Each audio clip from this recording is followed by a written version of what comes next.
朋友发来的消息里，最难拒绝的往往不是借钱，而是那句帮我点一下。有时候是拼团链接，有时候是砍价页面，有时候是一个小程序红包。你明明知道点进去会有点麻烦，但因为发来的人是朋友、同事、亲戚，你还是会点一下。奇怪的地方就在这里，如果这是平台广告，你可能早就划走了。可当它披上一层人情关系，广告就突然变得不好拒绝了。这条链接最厉害的地方，不在链接本身，而在于它借用了发来链接的那个人。一次广告触达，就这样变成了一次人情请求。可问题是，为什么一个小小的帮我点一下，能让普通人主动替平台拉新，又为什么最后会让人越来越烦？最便宜的广告是从朋友那里发来的。你在平台上看到一箱芒果，原价29.9元，拼团价19.9元，页面告诉你，只要再找一个人一起买，2个人都能便宜。这时候，你不会觉得自己是在做营销，你只是顺手把链接发给一个朋友，这个芒果还挺便宜，要不要一起买？朋友点了，你的价格降下来了，朋友也拿到了低价，平台得到的是2个下单用户，一次社交触达，还有一个未来可能继续分享的人，账就是从这里开始变味的。如果平台自己投广告，他要花钱买曝光、买点击、买注册、买转化，可在拼团里，平台只是让出10块钱差价，然后让你替他敲开另一个人的聊天框，你以为自己是在省钱，平台看到的是一个用户顺手带来了另一个用户。拼多多把搜索换成了分享。2015年前后，大多数人对电商的理解很简单，打开 APP， 搜索商品，比价、下单、付款，这套动作里，购物基本是一个人完成的。后来靠拼团起家的拼多多，早期打法反过来了，他不急着让你搜索，他更希望你先分享。这看起来只是首页少了一个入口，其实购物路线已经变了。传统电商等你来找商品，拼团电商让商品先跑到你朋友面前，一箱水果、一包纸巾、一台小家电，只要被包装成一起买更便宜，就变成了能在微信群里流动的社交诱饵。为什么这个玩法能跑起来？因为微信已经把路铺好了，通讯录、群聊、支付，还有熟人之间那点不好意思拒绝的信任，平台不需要从零建立关系网，只要设计一个理由，让你把链接扔进已有的关系网里。帮我砍一刀，把人情债做成了进度条。如果说拼团还带着一点大家一起便宜的温和感，帮我砍一刀就更刺激。你看到一台电饭煲，标价199元，页面旁边写着0元拿，你点进去，系统告诉你还差一点，只要邀请好友帮忙砍价，就有机会免费拿走。第一步，你通常会发给最亲近的人，家人、好友，那个大概率不会拒绝你的同学，他们点了，金额掉得很快，你觉得真有希望。第二步，你开始扩大范围，公司群、小区群、买菜群，许久没说话的老同学群，金额还在下降，但越来越慢。最后那一点才是这个机制最磨人的地方，每邀请一个人，可能只能再砍掉 0.01 元、0.02 元，你已经投入了时间、人情和面子，于是更舍不得停下来。你不是突然上头的，你是被差一点点推着往前走的。平台付出的可能是一台电饭煲的成本，它换来的是几十次分享、访问和注册。2018年前后，拼多多的获客成本大约每人10元，而同期阿里已经高到数百元量级，差距背后是拉人的方法完全不同，奖品只是表面，真正被购买的是你的社交关系。一个链接想传开，光便宜还不够。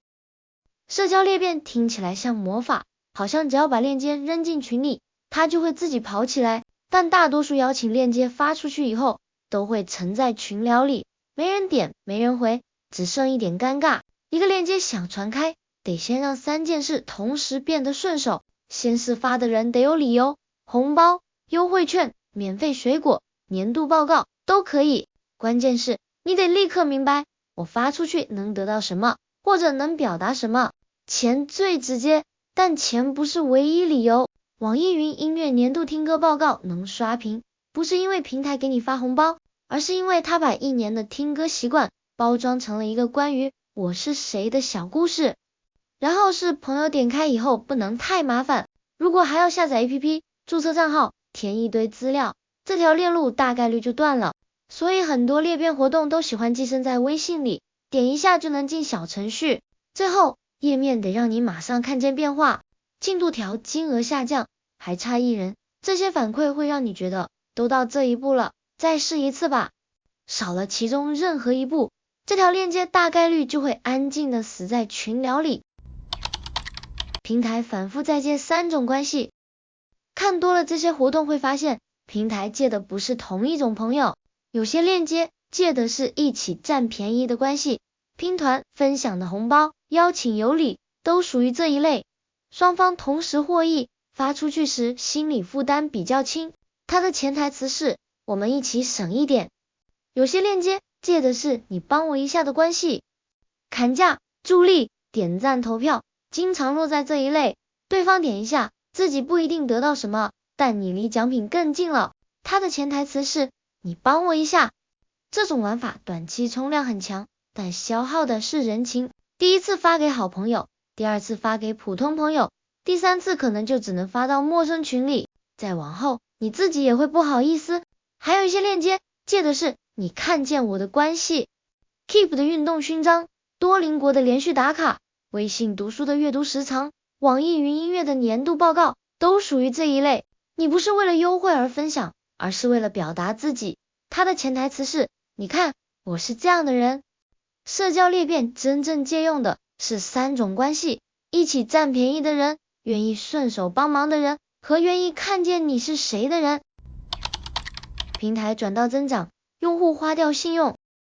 问题是社交关系不是无限资源，通讯录里有几百个人，并不代表你有几百个待激活用户，每一次帮我点一下都在从这些关系里取走一点信任。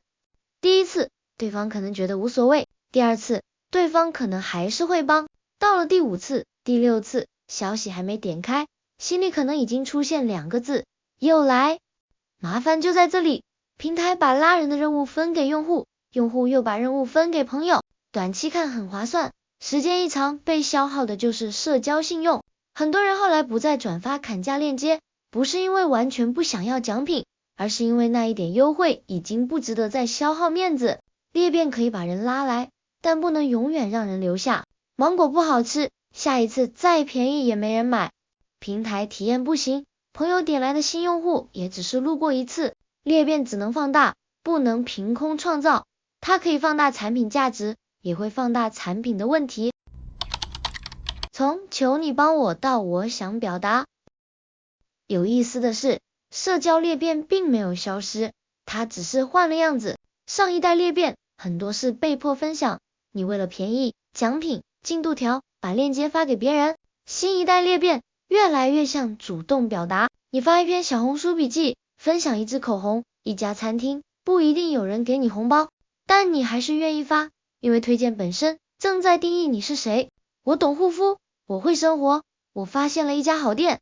小红书的种草， B 站的一键3连， Keep 的运动勋章，年度报告式的分享，背后都是同一个变化。平台不再只是让用户帮忙拉人，而是让产品行为变成自我表达。因为没有人喜欢一直求人帮忙，但几乎每个人都多少想被看见。朋友不是流量，社交不是管道。回到开头那个问题，为什么朋友发来的一个链接比平台广告更容易让人点进去？因为广告是在对你说买我，朋友发来的链接是在对你说帮我。平台最聪明的地方就是把商业动作藏进了人情动作里，但也正因为这样，它不能没有边界。好的分享会让接收者觉得自己也得到了价值，坏的裂变只会让人觉得自己被当成工具。好的产品让人主动分享，糟糕的裂变才会把分享变成任务。差别就在这里，当分享来自真实喜欢，它会变成口碑；当分享来自进度条逼迫，它就会变成骚扰。所以这件事最后留下的判断，不是怎样让用户帮你拉新，而是更朴素的一句：朋友不是流量，社交也不是管道。一段关系可以带来一次点击，但如果它被反复当成工具，关系本身就会降温。下一次你收到帮我点一下，可以帮也可以不帮，你帮的是那个人，不是那个机制。那么你最近一次被裂变是什么时候？是拼团水果、砍价链接，还是那种让你主动转发的年度报告？评论区聊聊，我们下期见。